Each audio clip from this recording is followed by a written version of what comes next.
Hello everyone, today we will be starting with question 90 of admission of a partner. ये question हम TS Grewal से करेंगे ISC class 12 का। तो हम यहाँ पे क्वेश्चन नंबर लिखेंगे और पार्टनर्स का नाम है Ishu and Vishu. Ishu and Vishu are partners sharing profits in the ratio of 3:2। ये जो दिया गया रेशियो है 3:2, ये इनका ओल्ड रेशियो है। Their balance sheet as at 31st March 2020 was as follows। उनकी बैलेंस शीट दी गई है। अगर आप इसमें देखेंगे तो इसमें बैलेंस शीट में आपको जनरल रिजर्व दिख रहा है और IFR मतलब इन्वेस्टमेंट फ्लक्चुएशन रिजर्व दिख रहा है। तो जब भी ये दो चीज़ बैलेंस शीट में गिवन होती है तो हम इसको मोस्ट प्रोबेबली हमारा जो एम होता है कि हम इसे ओल्ड पार्टनर्स में ओल्ड रेशियो में डिस्ट्रीब्यूट कर दें। और अगर क्वेश्चन में बाय चांस गिवन होता है कि हम इन्हें एज इट इज़ मेंटेन करेंगे तो जो नया इनकमिंग पार्टनर होता है वो सैक्रिफाइसिंग रेशियो में एक तरीके से कंपनसेट करता है ओल्ड पार्टनर्स को। और गुडविल वगैरह कुछ नहीं है इस क्वेश्चन में। यहाँ पे हम एडजस्टमेंट्स देखेंगे तो कैपिटल बता रखा है, निशु जो नया पार्टनर है वो कितना लाएगा 56,000 का। गुडविल की क्या वैल्यू है वो बताई गई है और एकदम से हमें निशु का गुडविल जो वो ब्रिंग इन करेगा वो कैलकुलेट करके नहीं बताया, वो हम उसके शेयर के हिसाब से कैलकुलेट करेंगे। और बाकी एडजस्टमेंट्स दी गई है तो हम ये क्वेश्चन स्टार्ट करते हैं। इस क्वेश्चन में हमें रिवैल्यूएशन अकाउंट बनाना है, पार्टनर्स कैपिटल अकाउंट और नई बैलेंस शीट बनानी है फर्म की। रिवैल्यूएशन अकाउंट हम यहाँ पे लिखेंगे, शॉर्ट में आप रिवैल अकाउंट भी लिख सकते हैं। डेबिट और क्रेडिट, क्योंकि ये डेबिट साइड है और ये क्रेडिट साइड है। ये यहाँ पे पर्टिकुलर्स लिखेंगे, अमाउंट, पर्टिकुलर्स, अमाउंट। ये टू साइड है, ये बाय साइड है। ओके, अब हम देखेंगे जो जनरल रिजर्व और IFR है जो हम डिस्ट्रीब्यूट करते हैं वो हम रिवैल अकाउंट में नहीं पार्टनर्स कैपिटल अकाउंट में शो करते हैं।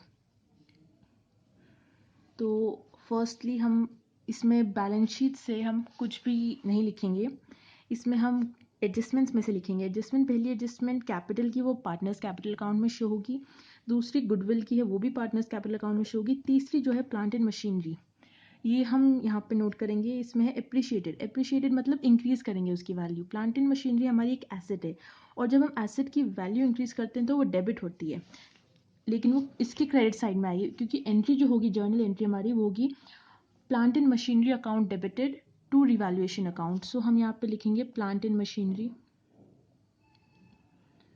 और 20%। तो जो आप देख सकते हैं बैलेंस शीट में अमाउंट उसकी 70,000 दी है, तो हम करेंगे 70,000 इंटू 0.2 दैट इज़ 20%, तो हमें 14,000 अमाउंट मिलेगी। तो हम 14,000 से प्लांट एंड मशीनरी की वैल्यू बढ़ा देंगे। इसके बाद जो हमारी नेक्स्ट एडजस्टमेंट है वो है ऑल डेटर्स आर गुड। ये एक तरीके की मतलब चालाकी वाला सेंटेंस है, अगर आप देखें तो ऑल डेटर्स आर गुड मतलब कुछ बता ही नहीं रहे एक तरीके से, लेकिन इसका मतलब आपको ये निकालना है कि यहाँ पे बैलेंस शीट जो आपको दिखाई हुई है उसमें ये कह रखा है कि प्रोविज़न जो है वो 7,000 क्रिएट हुआ हुआ है डेटर्स पे, ठीक है। तो आप परसेंटेज वगैरह छोड़ दीजिए कि कितने परसेंटेज निकाल रखा है, बस ये देखिए कि 7,000 इन्होंने बना रखा है और फिर ये नीचे कह रहे हैं कि ऑल डेटर्स आर गुड। तो इसका मतलब हमें प्रोविज़न कैंसिल कर देना चाहिए, जब सारे डेटर्स गुड हैं तो वो सब पैसे देंगे हमें, तो मतलब डेटर्स सारे ठीक हैं, तो हम ये 7,000 का प्रोविज़न कैंसिल कर देंगे। अब प्रोविज़न हमारे लिए एक तरीके से लाइबिलिटी होती है, ठीक है। अगर लाइबिलिटी कम होगी तो हम उसे डेबिट करेंगे, तो by PBD, provision for bad debts. ये हमने 7,000 का क्रिएट कर रखा था, इसे पूरे को ख़त्म करने के लिए हम पूरे 7,000 यहाँ लिख देंगे क्योंकि ऑल डेटर्स आर गुड इन्होंने मेंशन कर रखा है। फिर फिफ्थ पॉइंट है, वो कह रहे हैं there is a liability of 9,800 included in sundry creditors that is not likely to rise. इसका मतलब आप देखें तो ये है, ये लोग कह रहे हैं कि जो हमारे 66,000 के सनराइज क्रेडिटर्स हैं वो उसमें से जो 9,800 रुपीज़ के हैं वो मतलब पैसे नहीं मांगेंगे। रीज़न कुछ भी हो सकता है कि वो मतलब फ़ॉरेन चले गए या फिर उनका फर्म डिज़ोल्व हो गया या कुछ भी हो गया है, अब वो 9,800 हमसे नहीं मांगेंगे। तो इसका मतलब हमारे जो क्रेडिटर्स हैं वो कम हो गए हैं, इसका मतलब लाइबिलिटी कम हुई है, इसका मतलब 9,800 रुपीज़ हम रिवैल्यूएशन अकाउंट की क्रेडिट साइड में लिखेंगे हम बाय, लिखेंगे by sundry creditors. Next point capital से रिलेटेड है। इसमें लिखा है कि जो एडजस्टमेंट होगी वो निशु के कैपिटल की बेसिस पे हमें इशू और विशु का भी कैपिटल एडजस्ट करना है, और जो भी डेफिशिएंसी होगी वो, या फिर मतलब वो ब्रिंग इन करेंगे कैश को, वो कैश अकाउंट से करना है, in cash by the concern partner. ठीक है, तो हमारा रिवैल्यूएशन अकाउंट पूरा हो गया है।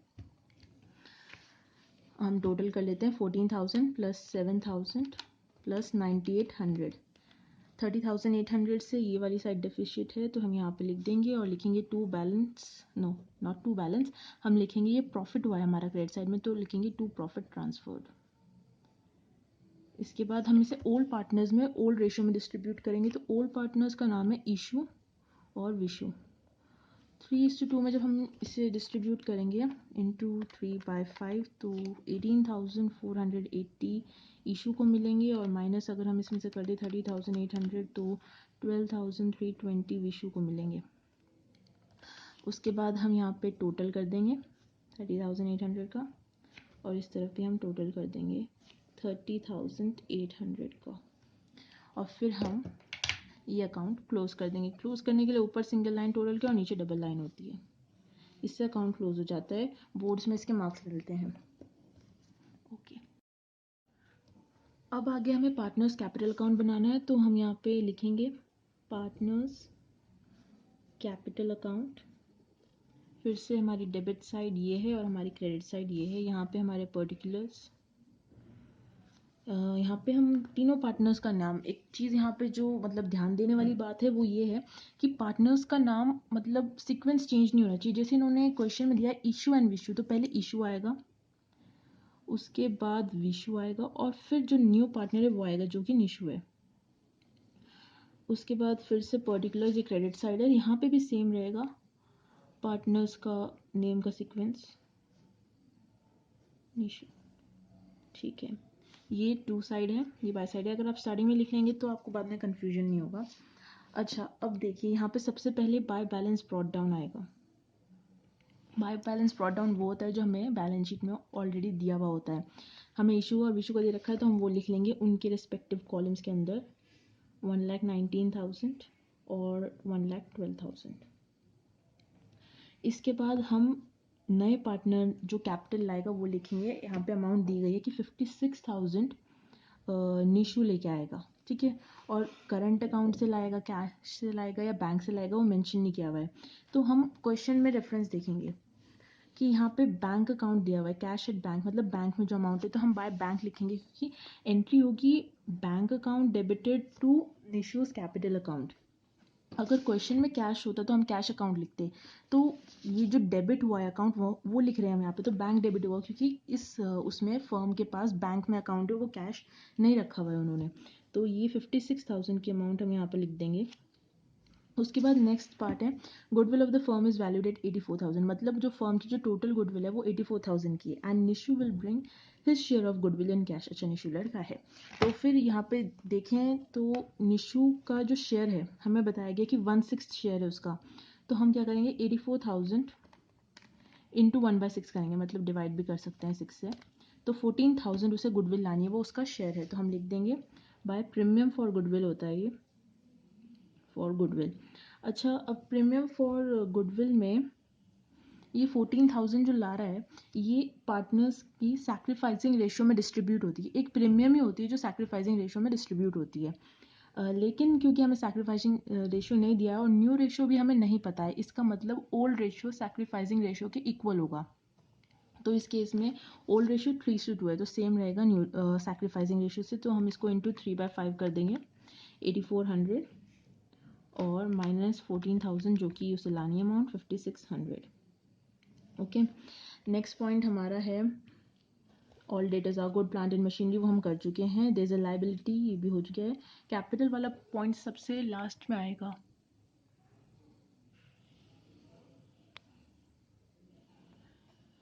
अब नेक्स्ट हम देखें तो हमने रिवैल्यूएशन की एंट्री नहीं की थी। अच्छा, लेजर टू लेजर, ये पार्टनर्स कैपिटल अकाउंट, ये अकाउंट और ये अकाउंट लेजर्स हैं, तो जब लेजर टू लेजर पोस्टिंग होती है तो अपोजिट पोस्टिंग होती है, मतलब यहाँ पे to profit transfer to side में, तो यहाँ पे आएगा बाय रिवैल्यूएशन अकाउंट और ये क्रेडिट साइड में आ रहा है, क्योंकि अगर ये डेबिट हुआ तो ये क्रेडिट होगा, ऐसे ही होता है ना दोनों चीज़ें। तो बाय रिवैल्यूएशन अकाउंट और हम लिखेंगे ये अमाउंट्स 18,480 इशू के अकाउंट में और 12,320 विशू के अकाउंट में। अब हमें क्या करना है, अब हमें यहाँ पे तीनों पार्टनर्स के पहले हम नाम लिख देते हैं, ईशु, विशु और निशु। अब हमें इनका न्यू रेशो निकालना है। पहले न्यू रेशो हमें क्यों निकालना है, न्यू रेशो हमें चाहिएगा कैपिटल एडजस्टमेंट करने के लिए, इसलिए हम न्यू रेशो निकालेंगे। तो जो हम न्यू रेशो निकालेंगे उसके लिए हम क्या करेंगे, पहले ओल्ड रेशो 3:2 है, ठीक है, और इसका जो इनकमिंग पार्टनर है 1/6 शेयर है इसका। तो हम कैसे करेंगे, न्यू देखो अगर आप न्यू रेशो निकालना है हमें, तो न्यू रेशो के लिए अगर हम इशू को देखें तो उसका जो ओल्ड शेयर था वो था 3/5, और अगर हम ये माने कि जो टोटल शेयर है वो 1 है, तो 1 में से 1/6 तो निशु ने ले लिया, तो रिमेनिंग कितना होगा,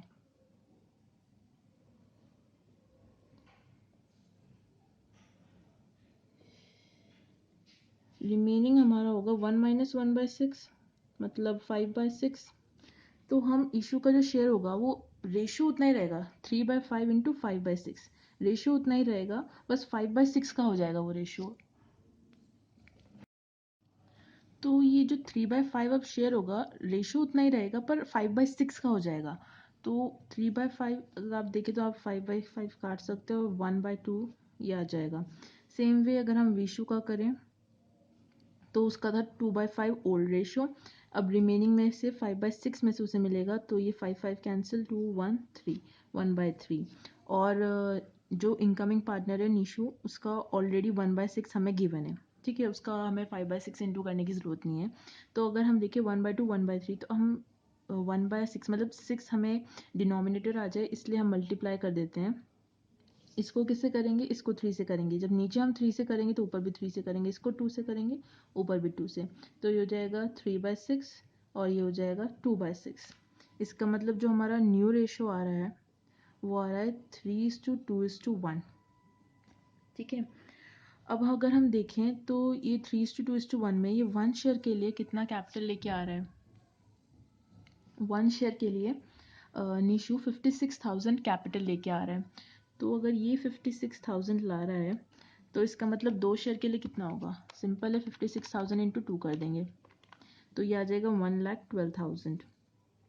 ओके, अब इसलिए इसी तरीके से 56,000 इंटू जब हम 3 करेंगे तो 1,68,000 इशू का शेयर है, मतलब इतना उसे कैपिटल उसके होना चाहिए बिजनेस में उसकी तरफ से। तो ये हमारे कैपिटल निकल गए हैं। अब हमें ये कैपिटल रखने हैं यहाँ पे। अभी अगर हम टोटल करें तो हमने सारे पॉइंट्स कवर कर लिए, रिवैल्यूएशन का हो गया है, मतलब एडजस्टमेंट्स में से हमारे सारे पॉइंट्स कवर हो चुके हैं, कैपिटल का और गुडविल वगैरह, प्लांट एंड मशीनरी सब हो चुका है।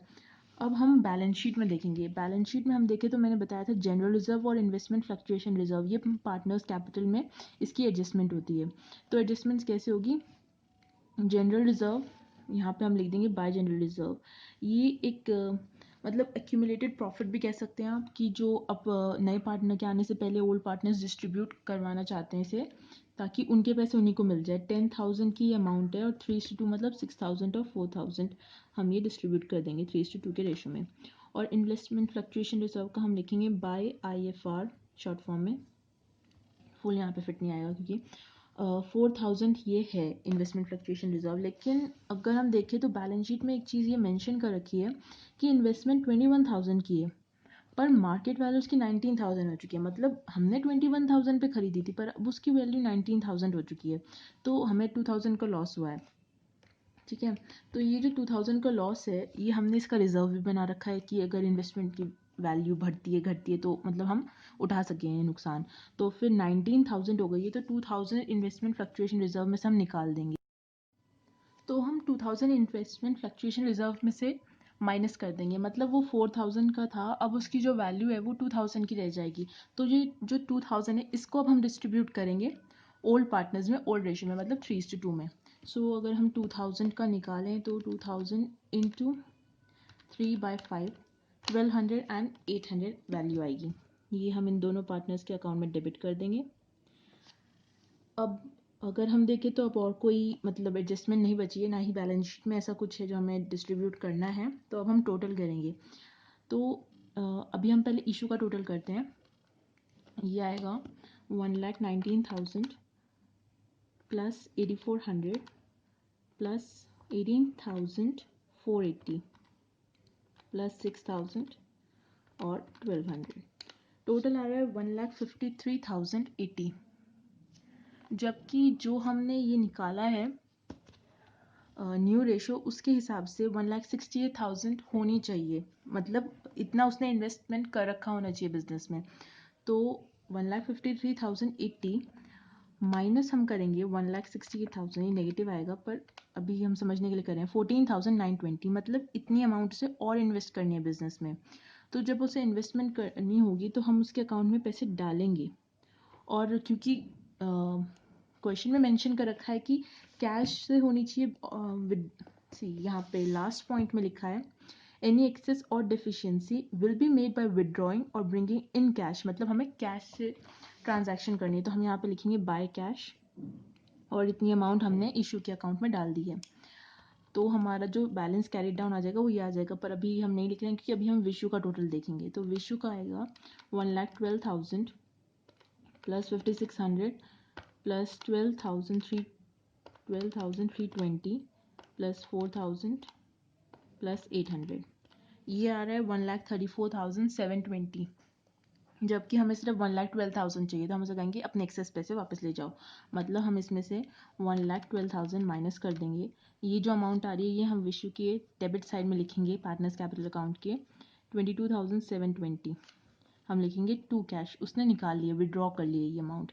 ठीक है, तो अब जब हम टू बैलेंस कैरिड डाउन करेंगे तो ये जो हमने कैपिटल निकाले थे ये वैल्यू आ जाएगी सबकी 56,000। इसमें निशू में तो कुछ एडजस्टमेंट हुई नहीं तो वो तो सेम रहेगा। तो यहाँ पे आएगा 1,68,000, 1,12,000 और 56,000। अब यहाँ पे हम टोटल कर देंगे, दोनों साइड्स का टोटल सेम आना चाहिए तभी अकाउंट क्लोज होता है। टोटल 1,68,000 आएगा इशू का, ज़्यादा वाला जो साइड होती है उसका टोटल माना जाता है और उसी हिसाब से बैलेंस कैरी डाउन लिखा जाता है। ये 1,12,000 नहीं होगा, ये होगा 1,12,000 प्लस जो उसने कैश की अमाउंट निकाली है, अगर आप टोटल करेंगे तो वही आएगी 22,720, मतलब 1,34,720, 56,000, 1,34,720। पेंसिल से थोड़ा फ्रेंड्स क्रिएट कर देते हैं। ठीक है, अब हम बैलेंस शीट बनाएंगे, जो कि क्योंकि बैलेंस शीट भी कहा गया है क्वेश्चन में हमें बनाने के लिए। तो अब हम बैलेंस शीट बनाएंगे क्वेश्चन 90 की। बैलेंस शीट में एज इट लिखने के मार्क्स होते हैं तो ये ज़रूर लिखना चाहिए। और जो हमें क्वेश्चन दिया गया है इसमें इन्होंने लिखा है एज एट 31 मार्च 2020, ये पुरानी बैलेंस शीट है। अब हम नए तरीके से बिजनेस स्टार्ट कर रहे हैं तो हमें न्यू बैलेंस शीट बनानी है, इसलिए हम अगली तारीख मतलब 1 अप्रैल 2020 से स्टार्ट करेंगे। अब हम लाइबिलिटी साइड देखते हैं। पहले हमारे पास सनराइज क्रेडिटर्स है यहाँ पे, ये हम लिखेंगे, लेकिन इसमें एक एडजस्टमेंट है। एडजस्टमेंट अगर आप देखिए फिफ्थ वाली, इसमें 9,800 विल नॉट अराइज। हमने रिवैल्यूएशन में भी किया था पर हम बैलेंस शीट में भी करेंगे क्योंकि ये डबल एंट्री बुक कीपिंग है, तो दोनों दो जगह एंट्री होती है मिनिमम। तो उस हिसाब से ये 66,000 का था, इंटरनल कॉलम में हम लिखेंगे 66,000। हम इसमें से सब्ट्रैक्ट कर देंगे 9,800, क्रेडिटर्स कम हुए हैं और वो अमाउंट हम यहाँ लिखेंगे। अगर हम करें तो 68,000 माइनस 9,800, 56,200 हमारी अमाउंट आएगी।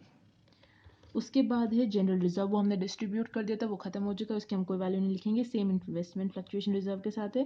कैपिटल अकाउंट्स हम तीनों पार्टनर्स के लिखेंगे, अब नया पार्टनर का भी लिखा जाएगा, ईशू, विशु एंड नया पार्टनर का नाम था निशु। अब कैपिटल जो हमने निकाले थे नए वाले 1,68,000, 1,12,000 और 56,000 की अमाउंट्स आएगी। हम तीनों का टोटल करेंगे 1,68,000 प्लस 1,12,000 प्लस 56,000 हमारा आएगा 3,36,000।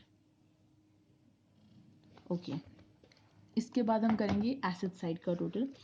एसेट साइड में सबसे पहले हमें बैंक दिया हुआ है, हम बैंक लिखेंगे, कैश एट बैंक, बैंक एक ही बात है। 87,000 यहाँ पे दिया हुआ है, लेकिन इसमें मतलब हमें और ऐड सब्ट्रैक्ट करना पड़ेगा। कैसे, अभी बताते हैं। 87,000 ओरिजिनली था बैंक की उसमें, तो 87,000 था बैंक में ओरिजिनली, और इसमें हम ऐड करेंगे जो कैपिटल नया पार्टनर आया, इनकमिंग पार्टनर, जो कि 56,000 की अमाउंट है। उसके बाद हम इसमें ऐड करेंगे जो गुडविल की अमाउंट वो लेके आया है। गुडविल की अमाउंट हमने कैलकुलेट की थी 14,000 वो लाया, वो हम इसमें ऐड कर देंगे।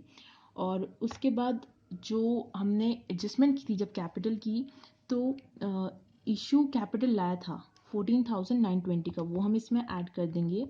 और विड्रॉ किया था विशु ने 22,720 का, वो हम इसमें से सब्ट्रैक्ट कर देंगे। उसके बाद हमारा जो टोटल आ रहा है वो है 1,49,200, वो हम यहाँ पे लिख देंगे।